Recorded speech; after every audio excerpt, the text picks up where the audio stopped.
अपने एक बयान से मुख्यमंत्री योगी आदित्यनाथ बुरा फंसते हुए नजर आ रहे हैं। विपक्ष ने उन पर मुकदमा दर्ज कराने की मांग तेज कर दी है। आज हम इसी पर करेंगे बात। नमस्कार, 4 PM पर आप सभी का स्वागत है।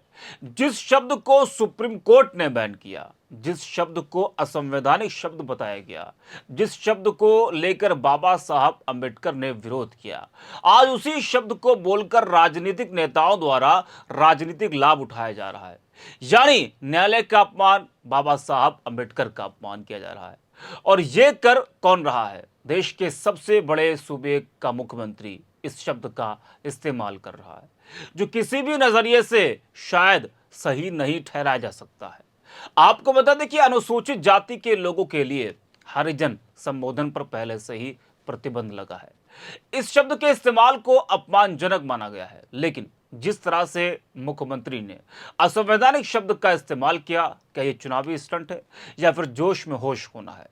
पहले आपको हम योगी आदित्यनाथ का वो बयान सुनाते हैं जिसमें वो असंवैधानिक शब्द का इस्तेमाल कर रहे हैं, जिस पर इस वक्त बवाल मचा है। विपक्ष योगी आदित्यनाथ के बयान की आलोचना कर रहा है। योगी अपने भाषण में यह कह रहा है कि मैं आज अयोध्या में था, सुबह हरिजन बस्ती में जाकर मैंने दीप दिए।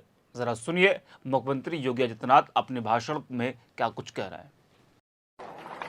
मैं तो आज अयोध्या में था। सुबह अयोध्या में मैंने एक पूरी हरिजन बस्ती में मैं जाकर के मैंने वहां पर मिष्ठान का वितरण किया, दीप भी दिए, तेल भी दिया और उनको दीपावली की खुशियां भी उनके साथ मैंने वहां पर मिल बांट करके उन सबको बधाई भी दी है। और मैं आपसे भी आग्रह करूंगा, प्रदेशवासियों से भी कहूंगा, हर गरीब के घर में दीपोत्सव का दीप जलना चाहिए, क्योंकि रामलला 500 वर्षों के बाद अपने धाम में पुनः विराजमान हुए हैं। इस अवसर पर आप सबको मैं बधाई देता हूं, अपनी शुभकामनाएं देता हूं।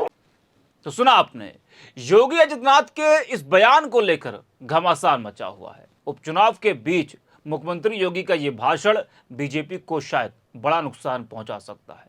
एक तरफ बीजेपी पिछड़ों को जोड़ने के लिए हर हथकंडे अपना रही है, तो दूसरी तरफ बीजेपी नेताओं द्वारा पिछड़ों का इस तरह से अपमान किया जा रहा है। जिस शब्द को लेकर सुप्रीम कोर्ट ने सख्त निर्देश जारी किए, जिस शब्द को लेकर बाबा साहब अंबेडकर ने कड़ा विरोध किया, आज उसी शब्दों को बोलकर सुप्रीम कोर्ट और बाबा साहब अंबेडकर का अपमान किया जा रहा है। हरिजन शब्द के प्रतिबंध को लेकर कानून तो बन गया, परंतु कानून का पालन कराने वाले, कानून के रखवाले ही इस शब्द का उपयोग कर रहे हैं। अनुसूचित जाति व जनजाति समुदाय के प्रति संवेदनशीलता को बनाए रखने और अपमानजनक शब्दों के प्रयोग पर सख्ती बढ़ाने के लिए सुप्रीम कोर्ट ने टिप्पणी तो की, पाबंदी भी लगाई, लेकिन उसके बावजूद धड़ल्ले से इस शब्द का इस्तेमाल किया जा रहा है। सर्वोच्च न्यायालय ने हरिजन शब्द का प्रयोग करने को आपराधिक मानते हुए कहा था कि इस शब्द का जानबूझकर इस्तेमाल अनुसूचित जाति वर्ग के लोगों को नीचा दिखाने और अपमानित करने के लिए किया जाता है। अब योगी के इस बयान को लेकर घमासान मचा हुआ है। विपक्ष के तमाम नेता योगी आदित्यनाथ पर कार्रवाई की बात कर रहे हैं। नगीना से सांसद चंद्रशेखर रावल ने योगी के इस बयान पर हमला बोला। एक्स पर चंद्रशेखर ने लिखा है कि चुनावी रैलियों में बटेंगे तो कटेंगे का नारा देने वाले मुख्यमंत्री योगी आदित्यनाथ जी खुद सामाजिक, सांस्कृतिक और धार्मिक मंच पर समाज को हरिजन और गैर हरिजन में बांट रहे हैं। क्या इस हरिजन शब्द के प्रयोग से उनका तथाकथित हिंदू खतरे में नहीं आता? जबकि 1982 में केंद्र सरकार ने सभी राज्य सरकारों के लिए एक एडवाइजरी जारी कर अनुसूचित जातियों के लिए हरिजन शब्द का इस्तेमाल न करने को कहा था। 2010 में सामाजिक न्याय और आधिकारिकता मंत्रालय ने इस शब्द में नए सिरे से दिशा निर्देश जारी करके इस पर रोक लगाई थी। यहां तक कि माननीय न्यायालय द्वारा भी इसे अपमानजनक बताते हुए प्रतिबंध लगाया गया था। इतने महत्वपूर्ण संवैधानिक पद पर बैठे मुख्यमंत्री योगी आदित्यनाथ जी को क्या इन निर्णयों की जानकारी नहीं है? ये जानबूझकर हरिजन शब्द का प्रयोग करके अनुसूचित वर्ग के लोगों का अपमान किया जा रहा है। जब गांधी जी ने अछूतों के लिए हरिजन शब्द का इस्तेमाल करना शुरू किया, तो परम पूज्य बाबा साहब आंबेडकर जी ने इसका कड़ा विरोध किया और इसे अपमानजनक शब्द बताया था। ये सवाल उस समय भी पूछा गया था और आज भी प्रासंगिक है। मुख्यमंत्री योगी आदित्यनाथ जी बताएं, यदि अनुसूचित जाति के लोग हरिजन हैं तो बाकी अन्य लोग हरि के जन नहीं तो किसके जन हैं? सपा नेता मनोज यादव लिखते हैं कि योगी आदित्यनाथ जी के खिलाफ SC ST एक्ट के तहत मुकदमा दर्ज होना चाहिए। हरिजन शब्द का इस्तेमाल करना अपराध है। सुप्रीम कोर्ट ने कहा कि हरिजन शब्द का इस्तेमाल अपमानजनक और आपराधिक है। इस शब्द का इस्तेमाल करने पर अनुसूचित जाति एवं अनुसूचित जनजाति अधिनियम 1989 के तहत मुकदमा दर्ज किया जा सकता है। इसके अलावा भारतीय दंड संहिता की धारा 295A और 505 के तहत भी मामला दर्ज किया जा सकता है। अपराध साबित होने पर आरोपी को कम से कम 5 साल की जेल हो सकती है।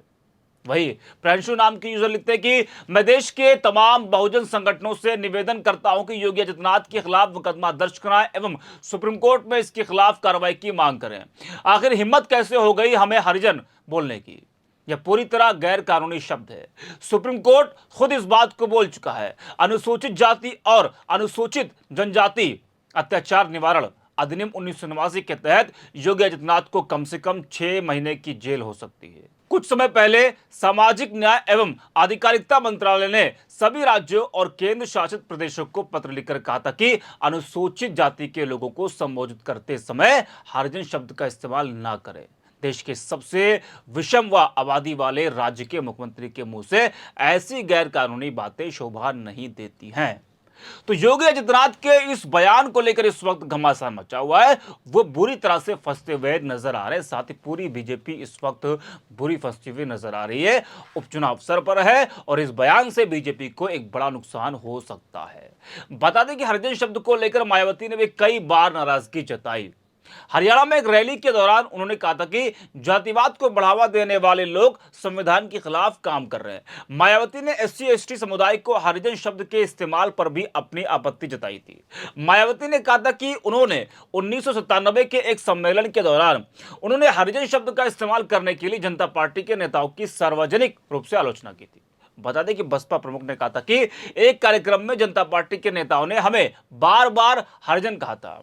मैंने उनसे कहा कि एक तरफ आप जाति व्यवस्था को तोड़ने की बात कर रहे हैं, वहीं दूसरी तरफ आप हरिजन शब्द का इस्तेमाल कर रहे हैं।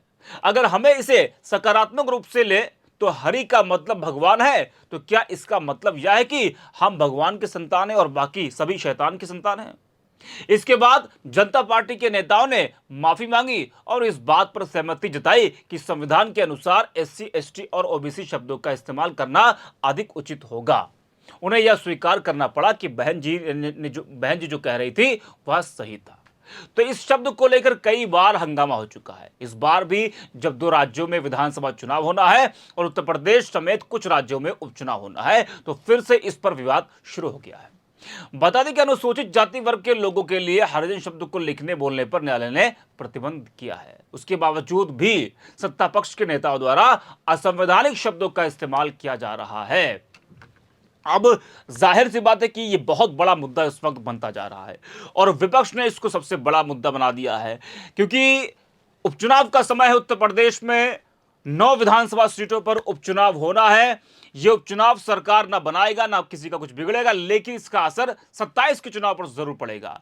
तो विपक्ष को एक बड़ा मौका मिल गया है, विपक्ष को एक बड़ा मुद्दा मिल गया है बीजेपी को घेरने का, और जो पिछड़े लोग हैं उनमें एक संदेश पहुंचाने का एक बड़ा मौका विपक्ष को मिल गया है। जिस तरीके से आपने देखा कि लोकसभा के चुनाव में संविधान को लेकर, आरक्षण को लेकर जिस तरीके से संविधान आरक्षण के मुद्दे को विपक्ष ने बुलाया और उसका बड़ा फायदा विपक्ष को मिला, तो इस बार भी विपक्ष को यह बड़ा मुद्दा मिला है। और इससे यह कहा जा रहा है कि जो जानकार है वो ये कह रहे हैं कि इससे बीजेपी को एक बड़ा नुकसान फिर इस उपचुनाव में हो सकता है। जी हाँ, तो अब इस मुद्दे को लेकर विपक्ष के तमाम जो नेता हैं वो अपने अपने बयान जारी कर रहे हैं। अब देखना यह कि आखिरकार इसका असर बीजेपी पर कितना पड़ता है। क्या बीजेपी को इससे नुकसान होगा, क्योंकि जो पिछड़े लोग हैं उनमें काफी ज्यादा नाराजगी इस वक्त देखी जा रही है। इस वीडियो में इतना ही। आप देखते रहिए 4PM।